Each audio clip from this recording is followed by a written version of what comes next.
Hello everyone. हम कक्षा 11 के गणित के अंतर्गत इससे पहले दो एक्सरसाइज कर चुके हैं। आज हम इससे आगे की एक्सरसाइज करेंगे, जिसमें सबसे पहला टॉपिक है हमारा उपसमुच्चय, सबसेट्स। सबसेट पर अगर विचार करें, जैसे कि आपके यहाँ एग्जाम्पल दिया हुआ है, अगर हम किसी सेट को माने x को आपके विद्यालय के सभी विद्यार्थियों का समुच्चय और y को माने आपकी कक्षा के सभी विद्यार्थियों का समुच्चय समुच्चय अगर हम बात करें, ये विद्यालय है तो कक्षा इसी के अंदर होंगी बहुत सारी। तो आप देख पा रहे हैं कि जो आपकी कक्षा के विद्यार्थी हैं वो भी विद्यालय में समाहित है, मतलब जो विद्यार्थी आपकी कक्षा में है वो विद्यालय में अवश्य होंगे। तो तब के केस में हम यहाँ ये कह सकते हैं कि जो y है वो उप समुच्चय है या सबसेट है x का, क्योंकि y का प्रत्येक एलिमेंट x में है। या फिर आप एग्जांपल देखें, फॉर एग्जांपल हमने बहुत सारे सेट पढ़े थे, जैसे n पढ़ा था प्राकृत संख्याओं का समुच्चय, i पढ़ा था पूर्णांकों का समुच्चय, r पढ़ा था वास्तविक संख्याओं का समुच्चय।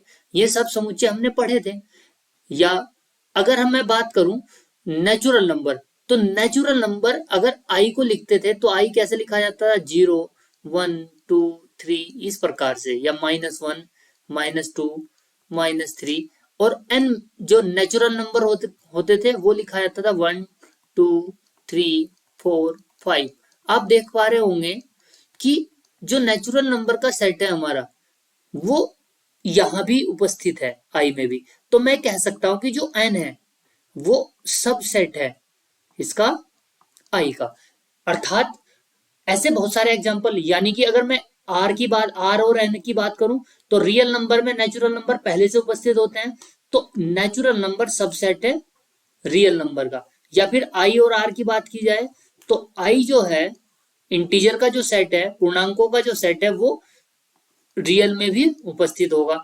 तो ये सब इस जब भी कोई किसी समुच्चय के या किसी भी समुच्चय के जो एलिमेंट्स हैं वो किसी दूसरे समुच्चय में भी हो तो हम कहते हैं कि ये समुच्चय इसका सबसेट है। यहां पर ये गलत लिखा हुआ है, यहां ये होगा y सबसेट x। तो आगे चलते हैं, हम कुछ एग्जांपल और देखते हैं। उप समुच्चय के बारे में हमने पढ़ा, अब इसकी हम स्टैंडर्ड परिभाषा को देख लेते हैं। यदि समुच्चय A का प्रत्येक अवयव या समुच्चय B का भी एक अवयव है तो A B का उपसमुच्चय कहलाता है। मतलब अगर A का प्रत्येक एलिमेंट, अगर A में है और A B में भी है तो हम कह सकते हैं कि A सबसेट है B। या फिर यदि, ये तो इस तरीके से देखा, अब ऐसे देखें, अगर यदि A सबसेट है B का तो यदि A में बिलोंग करेगा तो कोई भी एलिमेंट A B में भी होगा। ये यहां पर समझा है। दूसरे अंदर A सबसेट है B जब A बिलोंग्स टू A और A बिलोंग्स टू B।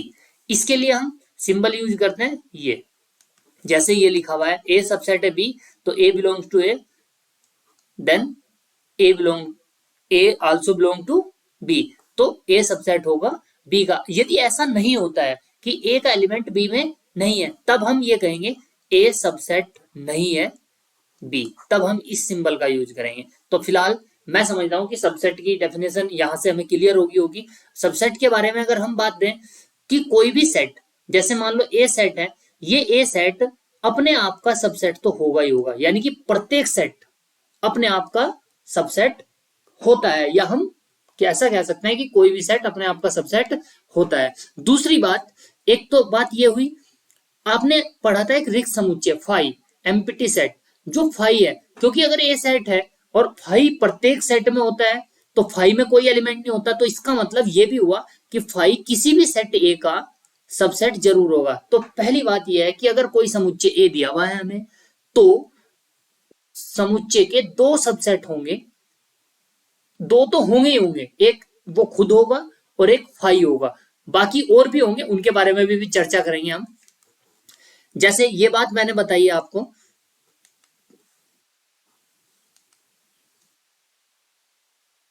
इसी प्रकार एक बात और है, यदि हमें किसी ए सेट को बी के इक्वल प्रूफ कराना है तो मैं इसके लिए प्रूफ कराऊंगा कि ए सबसेट है बी का और बी सबसेट है ए का, तो तब हम कहेंगे कि ए इक्वल बी। यहां पर यही बताने का प्रयास किया गया है, यदि मतलब ए सबसेट है बी तो बी सबसेट है ए, तो तब यदि और केवल यदि, इसे जो ये सिंबल यूज है इसे बोलते हैं यदि एंड, यदि और केवल यदि, या शॉर्ट में लिखते हैं आई डबल एफ, यदि और केवल यदि।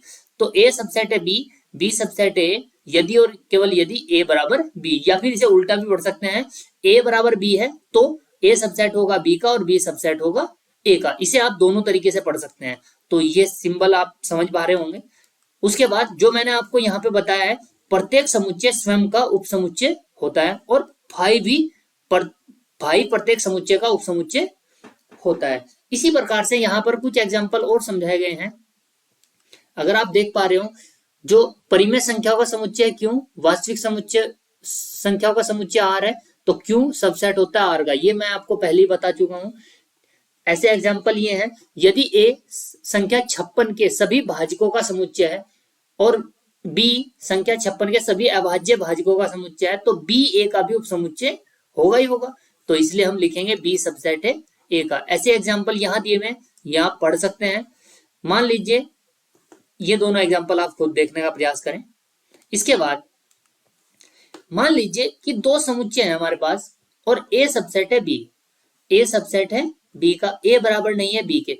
तो देखो ए सबसेट है बी बट ए बराबर नहीं है बी, इस केस में तो हम इन सबसेट को क्या बोलेंगे, इसे बोलेंगे ए जो है ए बी का उचित समुच्चय है, उचित।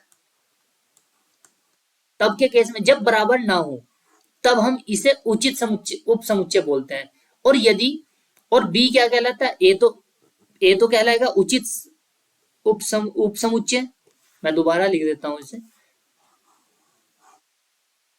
यदि ये कंडीशन है तो इस केस में अगर ऐसा होता है कि ए सबसेट है बी और ए बराबर नहीं है बी के, तो ए तो कहलाएगा आपका उचित समुच्चय, उचित उपसमुच्चय, और बी जो आपका कहलाएगा वो कहलाएगा अधिसमुच्चय, यानी कि सुपर सेट, और ये proper set, proper subset sorry. जैसे अगर हम बात करें 1 2 3 की, ये जो 1 2 3 है अगर मैं बी में देखूं तो है, तो 1 2 3 बी में है ना, तो आप देख पा रहे होंगे ए बराबर नहीं है बी के, तो इस केस में ए हमारा उचित है और बी आपका अधिसमुच्चय है, अधिसमुच्चय।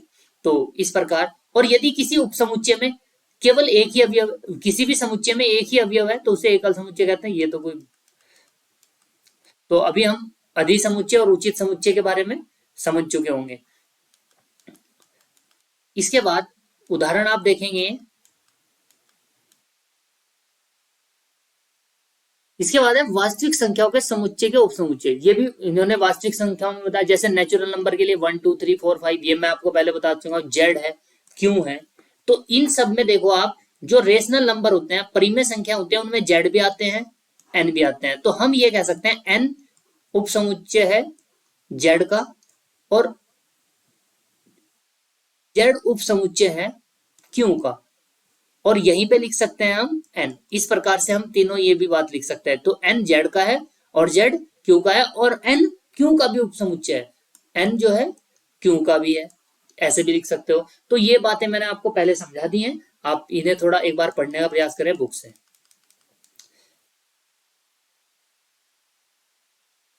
इसके बाद है अंतराल आर के उपसमुच्चय के रूप में इंटरवल, अंतराल आर के उपसमुच्चय के रूप में, यानी कि जो इंटरवल है वो उपसमुच्चय के रूप में रियल नंबर के। ध्यान दें, यहां केवल आपको अंतराल को लिखना बताया गया है। जैसे अगर हम बात करें कि मान लीजिए कि a comma B belongs to R, real number, और a सब छोटा है b से, तो वास्तविक संख्याओं के लिए y सच दैट y जो होगा a से बड़ा और b से छोटा मान लिया, एक विवर्त अंतराल कहलाता है। इसे प्रतीक में लिखते हैं a कोमा b, विवर्त का मतलब खुला अंतराल। अगर मैं आपको सिंपल भाषा में इन चारों को समझाने का प्रयास करूं तो आप ऐसे समझ सकते हो, जो वास्तविक संख्याओं का समुच्चय है हमारा, हमारा वास्तविक संख्याओं का समुच्चय माइनस इन्फिनिटी से प्लस इन्फिनिटी तक होता है। हम एक लाइन के द्वारा दर्शा सकते हैं इसे। मान लो जैसे ये लाइन है, ये प्लस इन्फिनिटी से माइनस इन्फिनिटी, ये वास्तविक संख्याओं का समुच्चय है। अगर वास्तविक संख्याओं का समुच्चय देखा जाए तो माइनस इन्फिनिटी टू इन्फिनिटी, तो इसी के उपसमुच्चय है ए कोमा बी, सब इसी के उपसमुच्चय है। यदि हम इस प्रकार से लिखते हैं ए कोमा बी, ये छोटा ब्रैकेट लिखते हैं, तो इसका मतलब ये उपसमुच्चय तो है आर का ए कोमा बी जो है आर का उपसमुच्चय तो है, लेकिन ध्यान रहे उस उपसमुच्चय के केस में जो ए कोमा बी है उनमें केवल ए और बी को छोड़कर उसके बीच के जितने भी एलिमेंट होंगे, जैसे मैं आपसे कहूं 3 और 4 ऐसे लिखा जाए, तो 3 को और 4 को छोड़कर, यानी कि 3 पॉइंट, इसके बाद जो भी स्टार्ट होगा 3 को छोड़ दिया जाए 3 के बाद, और 4 को छोड़ दिया जाए, यानी कि 3.99999 जहां तक भी हो सकता है, बट 4 नहीं, मोस्ट सभी, या 3.5 भी 3.2 भी ये सब होंगे, बट ए और बी को छोड़ा जाएगा, यानी कि 3 और 4 को छोड़ते हुए, तो इसे हम बोलेंगे उपसमुच्चय आर का। लेकिन ध्यान रहे अंतराल इसका मतलब यह है कि ए और बी को नहीं लिया गया है। इसका रिप्रेजेंटेटिव देख रहे होंगे यहाँ व्हाइट वाले से दिखाया गया है। यदि हमने ब्रैकेट ये यूज किया है, ये भी उपसमुच्चय है आर का, ए कोमा बी भी, बट यहां कंडीशन ये है कि ए और बी को भी लिया गया है। जैसे अगर मैं आपसे कहूं 3,4, तो इसका मतलब ये हुआ कि 3 और 4 को भी आप इस इंटरवल में काउंट करोगे। इस इंटरवल में अगर मान लो ऐसे लिखा हुआ है 3 और 4, तो इसमें 3 और 4 को इस इंटरवल में काउंट नहीं करोगे। ऐसे ही ए कोमा बी, यहां बी काउंट नहीं होगा, केवल ए काउंट होगा। ये खुला अंतराल है, ये बंद अंतराल है, ये एक तरफ से खुला एक तरफ से बंद, और ये नीचे से बंद, नीचे से खुला और ऊपर से बंद है। तो इस प्रकार से इन्हें आपको समझाया गया कि अगर ये ब्रैकेट है तो क्या यूज करेंगे, और ये ब्रैकेट है ओपन तो इसे कैसे यूज करेंगे। देखो ऊपर लिखा हुआ है एक अंतराल के जिसमें अंत्य बिंदु भी होते हैं समवर्त, यानी कि बंद अंतराल कहलाता है। देखो a comma b such that x a less than and equal x less than and equal b. देखो एक्स जो है ए से बड़ा है और बी से छोटा है, और ए और बी को भी इक्वल लगाया गया है, जबकि ओपन अंतराल में अगर आप देखेंगे यहां पर इक्वल नहीं लगाया गया है, तो ये ओपन अंतराल होगा। अगर ऐसा लिखा हुआ है वाई बी ए, तो इसे हम कहेंगे ए कोमा बी, और इस प्रकार लिखा है तो ए कोमा बी। यदि ए पर बड़ा ब्रैकेट है और बी पर छोटा है तो यहाँ इक्वल नहीं है, यानी कि बी को काउंट नहीं किया जा रहा और यहाँ पर भी ए को काउंट नहीं किया जा रहा, तो इस प्रकार से लिखेंगे। तो चाहे तो आप ए कोमा बी ऐसे लिख दो, ए कोमा बी बड़े ब्रैकेट में, और चाहे इस प्रकार से। मतलब कहने का ये हुआ कि अगर ए कोमा बी को लिखना है तो आप ये भी लिख सकते हो, या फिर एक्स सच दैट एक्स जो है बी और ए एक ही बात है, ये इंटरवल ऐसे लिखो या फिर ऐसे लिखो। तो ये था हमारा आर के उपसमुच्चय, और आर मैंने आपको बता दिया माइनस इन्फिनिटी से प्लस इन्फिनिटी तक होता है। ये सभी आर के रियल वास्तविक संख्याओं के समुच्चय के उपसमुच्चय हैं। अब ध्यान दें संख्या बी माइनस ए, मतलब हमने अंतराल बताए थे ए कोमा बी ए बी बड़ा ब्रैकेट बी पर, या फिर बी ए और बी पर छोटा ब्रैकेट, इन सब का ये वो कैसे निकाली जाएगी, वो निकाल ली जाएगी आपकी बी माइनस ए के द्वारा। ये याद रखेंगे आप। अगर आपसे इंटरवल की लंबाई पूछ ले तो आप उस इंटरवल को, जैसे 3,4 है और मैं इंटरवल की लेंथ पूछ लूं तो 4 माइनस 3 करके यानी कि 1 हो जाएगी। तो यहाँ यही बताया गया संख्या बी माइनस ए को अंतराल इतने की लंबाई कहते हैं। इसके बाद है सार्वत्रिक समुच्चय। देखो सार्वत्रिक समुच्चय क्या है कि किसी विशेष संदर्भ में समुच्चय के अवयव उपसमुच्चय पर विचार करना पड़ता है, तो विशेष संदर्भ में प्रासंगिक होता। उदाहरण के लिए संख्या प्रणाली का अध्ययन करते समय हमें प्राकृत संख्याओं के समुच्चय और उसके उपसमुच्चय में रुचि होती है, जैसे कि अभाज्य संख्याओं का समुच्चय, सम संख्याओं का समुच्चय इत्यादि। यह आधारभूत समुच्चय सार्वत्रिक समुच्चय कहलाता है। अगर इस बात को छोड़ दें, अब हम एक एग्जांपल लें कि हमारे पास जेड है। जेड मतलब आप पूर्णांकों का समुच्चय समझ रहे होंगे। क्यों है, क्यों हमारा परिमेय संख्याओं का समुच्चय है। और अगर आर है, ये भी हमारा वास्तविक संख्याओं का समुच्चय है। तो इस जेड के लिए ये क्यों है, क्यों भी सार्वत्रिक समुच्चय कहलाएगा। और क्यों, क्योंकि जेड आर में भी है, तो जेड के लिए आर भी सार्वत्रिक समुच्चय हो सकता है। मतलब जो जिसमें सभी, जिसके आधार पर हम दूसरों को डिफाइन करते हैं, जैसे कि सबसेट को डिफाइन कर सकते हैं। तो अब हमने ये समझना है कि एक आधारभूत समुच्चय होगा किसी भी समुच्चय का, एक आधारभूत समुच्चय को हम सार्वत्रिक समुच्चय कहते हैं और यू से डिफाइन करते हैं। यू, अब मान लो जेड के लिए क्यू भी सार्वत्रिक है, आर भी सार्वत्रिक है।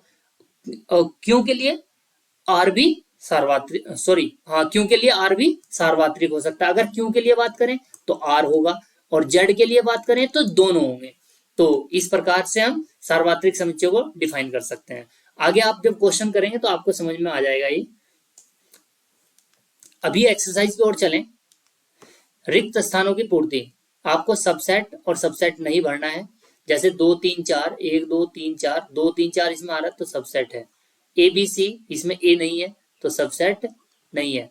एक्स आपके विद्यालय की कक्षा 11 का एक विद्यार्थी, और एक्स सच दैट आपके विद्यालय का एक विद्यार्थी, तो कक्षा 11 तो विद्यालय में होगा ही होगा, तो सबसेट है।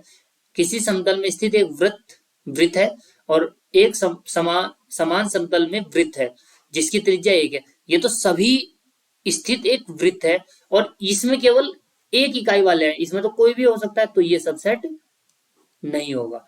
किसी समतल में स्थित एक त्रिभुज, किसी समतल में स्थित एक आयत, त्रिभुज आयत कभी नहीं हो सकता, तो ये भी सबसेट नहीं होगा। किसी समतल में स्थित एक समबाहु त्रिभुज, किसी समतल में स्थित एक त्रिभुज, त्रिभुज में समबाहु भी हो सकता है, तो सबसेट होगा। एक सम प्राकृत संख्या, एक पूर्णांक, पूर्णांक में आप जानते हो पूर्णांक हमारे होते हैं 0 1 2 3 प्लस माइनस में सब, तो और सम प्राकृत यानी कि 2, इसका मतलब दो, जो 2 है वो इस पूर्णांक में होगा, तो इसलिए सबसेट होगा। सत्य असत्य बताना है, ए कोमा बी, इसमें ए बी है तो ये, और नहीं लिखा हुआ है तो असत्य, ये गलत लिखा हुआ है, असत्य होगा ये।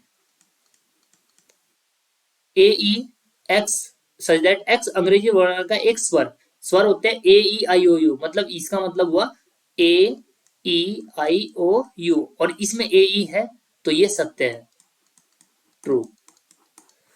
1 2 3 1 3 5 false.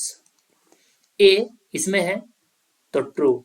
A A B, A belongs to A B C, देखो यहां बिलोंग्स टू लिखा है, बिलोंग्स टू गलत है। अगर बिलोंग्स टू होता तो वो इस प्रकार से होना चाहिए था कि ए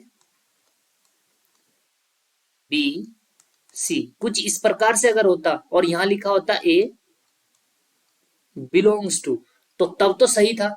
लेकिन यहां तो ए, ये सेट लिखा हुआ है और इसमें ये नहीं है, तो इसलिए फॉल्स है। बिलोंग्स टू ऐसे नहीं हो सकता। संख्या 6 से कम एक सम प्राकृत संख्या, 6 से कम एक सम प्राकृत संख्या, अगर इसकी बात करें तो 6 से कम प्राकृत संख्या होगी हमारी 6 से कम प्राकृत संख्या, और सम भी होनी चाहिए, तो 2 और 4। और यहां पर है x एक प्राकृत संख्या है जो संख्या 36 को विभाजित करती है, एक प्राकृत संख्या है जो 36 को विभाजित करती है। तो 36 को विभाजित करने वाली प्राकृत संख्या, एक प्राकृत संख्या हो सकती है हमारी 1 2 4 6 12, 9 भी आ सकती है, 9 12, ये इस प्रकार से। तो आप देख पा रहे 2 और 4 इसमें है, तो ये सत्य है, यानी कि ट्रू है। जो बात अभी समझाई थी वो देखो यहां पर उसी प्रकार से लिखा हुआ है। मान लीजिए निम्नलिखित में से कौन सा कथन सही नहीं है। 3 4 सबसेट है ए का, 3 4 सबसेट नहीं है, 3 4 एक एलिमेंट है ए का, तो ये फॉल्स है। 3 4 सबसेट है ए का, ट्रू है। नहीं, बिलोंग करता है ए में, ट्रू है। 3,4 और सबसेट है ए का, ये सही है क्योंकि इस एक एलिमेंट को लेकर सबसेट बनाया गया है। 1 बिलोंग्स टू ए, ये भी ट्रू है। 1 सबसेट है ए का, नहीं, क्योंकि ये ब्रैकेट में सेट नहीं लिखा हुआ, ये केवल एक एलिमेंट है, ये फॉल्स होगा, फिफ्थ फॉल्स होगा। 6 में आपको दिया हुआ 1 to 5, 1 to 5 सबसेट ए का, ट्रू है। 1 to 5 belongs to A, false, sorry false, ये फॉल्स है। 1 to 3 सबसेट है ए का, 1 to 3, 1 to 3 नहीं, क्योंकि ये तो पूरा एक एलिमेंट है यहां पर, तो ये भी फॉल्स है। 5 सबसेट है एक, नहीं 5 बिलोंग टू ए, 5 में लिखा हुआ ही नहीं है, तो फॉल्स। 5 सबसेट है, क्योंकि सबसेट तो किसी भी सेट का होता है, तो 5 होगा, ये होगा ट्रू। और 5, क्योंकि 5 को ऐसे लिख ही नहीं सकते, तो ये भी गलत है, फॉल्स। अब किसी भी समुच्चय के उप समुच्चय लिखना, देखो निम्नलिखित समुच्चय के सभी उप समुच्चय लिखिए। इसमें इस उप समुच्चय के कितने, किसी भी समुच्चय के कितने उप समुच्चय हो सकते हैं। फिलहाल यदि कोई सेट है, एक सेट है ए और इसके नंबर ऑफ एलिमेंट्स कितने हैं, n है, तो n मान लो, जैसे मान लो मैं कह देता हूं इसमें 3 एलिमेंट है, चलो 3, तो अगर इस सेट में 3 एलिमेंट है तो number of subset, number of subset यानी कि सबसेट कितने होंगे, तो इसके सबसेट जो होंगे 2 की पावर 3 यानी कि 8। तो जर्नल फॉर्म में, इन जर्नल, यहां पर लिख देते हैं जर्नल फॉर्म में। अगर जर्नल फॉर्म की बात करें, अगर n एलिमेंट है तो हमारे पास कितने होने चाहिए, नंबर ऑफ सबसेट वो होने चाहिए n, जर्नल फॉर्म में।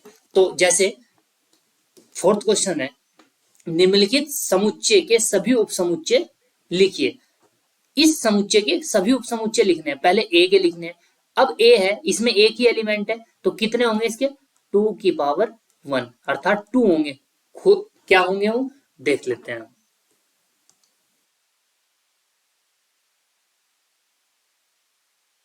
पहला है हमारा ए,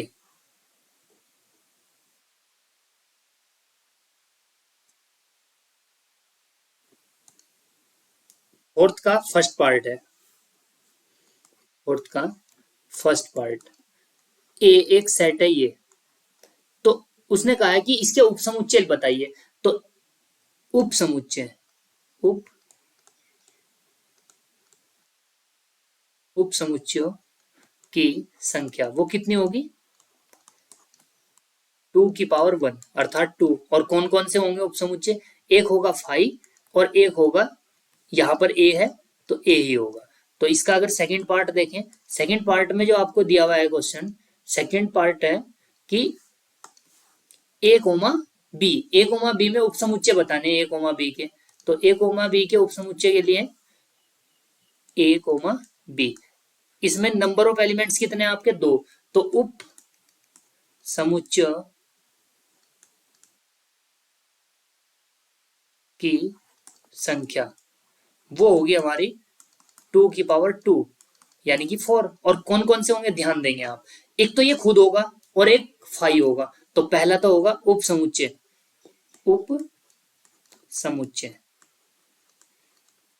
उप समुच्चय कौन कौन से होंगे देखें, एक तो होगा 5, एक होगा हमारा ए, एक होगा हमारा बी, फिर ए कोमा बी। देखो अगर हम बात करें इन 3 की, ये 3 है इसके उचित, यानी कि उचित उप समुच्चय, उप समुच्चय, और ये इसका, ये सेम उसी के इक्वल है, तो ये अधिसमुच्चय है। ये थोड़ा आप समझ सकते हैं, तो उचित और अधि, मतलब इनका नाम है कि इसे अधिसमुच्चय कहेंगे और इन्हें ये उचित यानी कि प्रॉपर है। नेक्स्ट की बात की जाए, थर्ड क्वेश्चन है आपका 1 2 3, 1 2 3 में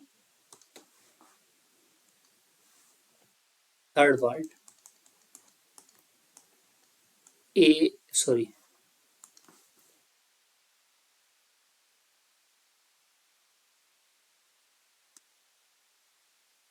एक दो तीन, तो नंबर ऑफ सबसेट यानी कि उपसमुच्चयों की संख्या, नंबर ऑफ सबसेट्स कितने होंगे क्योंकि इसमें कितने एलिमेंट है तीन, तो 2 की पावर 3 अर्थात 8। तो और उपसमुच्चय सबसेट्स, सबसेट्स क्या होंगे, वो होगा एक होगा हमारा 5 1 2 3 और 1 2 1 2 और 2 3 2 3 और एक ये खुद होगा 1 2 3। ये बात पहले बताई 5 और ये हमेशा किसी भी सेट के सबसेट होते हैं वो खुद भी, तो ये हो गए हमारे 8। ध्यान दे एक बार फिर, इन इन सबको हम बोलेंगे प्रॉपर यानी कि उचित समुच्चय, उपसमुच्चय, और ये अधि उपसमुच्चय, अधि उपसमुच्चय होगा।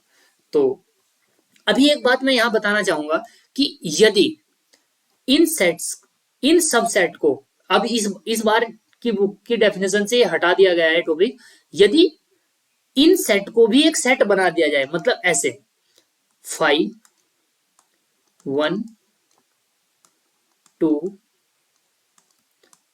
3 1 2 2 3 और 1 2 3, ये इन्हें भी अगर हम एक सेट में बना दें तो ये किसका सेट हुआ, ये किसी समुच्चय के उपसमुच्चयों का समुच्चय है, ये किसी भी सेट के सब सेट का सेट है, तो इसे हम बोलते थे पावर सेट। मान लो अगर ये ए है सेट तो इसे बोलते थे हम पावर सेट। क्या बोलते थे, पावर, पावर सेट। और number of power set, number of elements in A power set 2 की पावर n, 2 की पावर n, 2 की पावर n मतलब यहां अगर 3 है तो 3, या अगर मतलब वही फॉर्मूला सेम, जितने उप सबसेट हुआ करते थे, उप समुच्चय हुआ करते थे, उतने ही नंबर। ये वाला टॉपिक इस बार की बुक से हटा दिया गया एनसीईआरटी ने। नेक्स्ट क्वेश्चन की ओर चलते हैं। 5 है तो 5 के उप समुच्चय केवल 5 ये खुद ही होगा। निम्नलिखित को अंतराल के रूप में लिखिए। देखें अंतराल अभी अभी समझाए आपको, अगर इसका अंतराल हमें लिखना है तो आप देख पा रहे हैं 6 में है और 4 ओपन में है, तो -4 ये वाला छोटा ब्रैकेट कोमा 6 बड़ा ब्रैकेट ऐसे लिखा जाएगा। यहां दोनों तरफ से इक्वल नहीं है तो -12 कोमा -10 और दोनों ही छोटे ब्रैकेट। यहां दोनों तरफ बराबर लगा हुआ है तो इसका मतलब बड़ा ब्रैकेट 3 भी काउंट होगा और 4 भी काउंट होगा। ऐसे ही 0 और 7, तो 0 पर बराबर है तो 0 की तरफ बड़ा ब्रैकेट लगेगा और 7 की तरफ छोटा, तो ये इस प्रकार से लिखा गया। अब अगर इनकी बात करें हम, इन्हें आपको समुच्चय निर्माण में लिखना है, तो आप देख पा रहे इसे आपने ऐसे लिखा, तो अगर इसे लिखना होगा आपको तो आप इसे इस प्रकार लिख सकते हैं, x such that x belong to R -3, आप यहां पे लिख देंगे बस। चलो मैं एक लिख के बता देता हूं, आप बाकी को ट्राई करोगे। x such that x belongs to R, और जो x है वो 0 और सॉरी -3,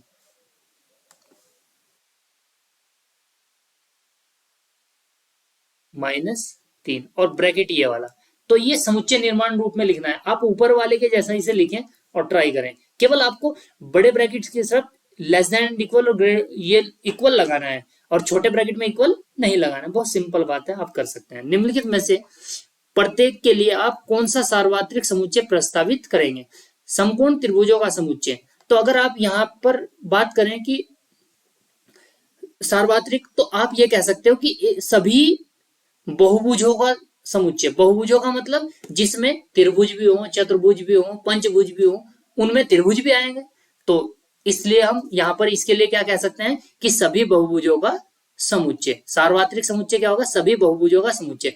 समद्विबाहु त्रिभुजों का समुच्चय, तो इसके लिए आप कह सकते हो सभी त्रिभुजों का समुच्चय। दोनों के लिए अगर ये भी चाहे तो आप बहुभुज छोड़कर, तो आप दोनों के लिए ऐसा कर सकते हैं, क्योंकि ये समकोण त्रिभुज है, तो आप एक सेट लिख सकते हो ऐसा कि ए मान लो मैं यू कह देता हूं, यू सभी त्रिभुजों का समुच्चय। ये एक सेट है। तो देखो सभी त्रिभुजों का समुच्चय, समकोण त्रिभुज भी इसमें आ सकते हैं सारे, और समद्विबाहु भी इसमें आ सकते हैं। तो इसलिए इन दोनों के लिए ये हमारा यूनिवर्सल सेट हो सकता है, सार्वत्रिक समुच्चय हो सकता है। क्वेश्चन नंबर 8 की बात की जाए,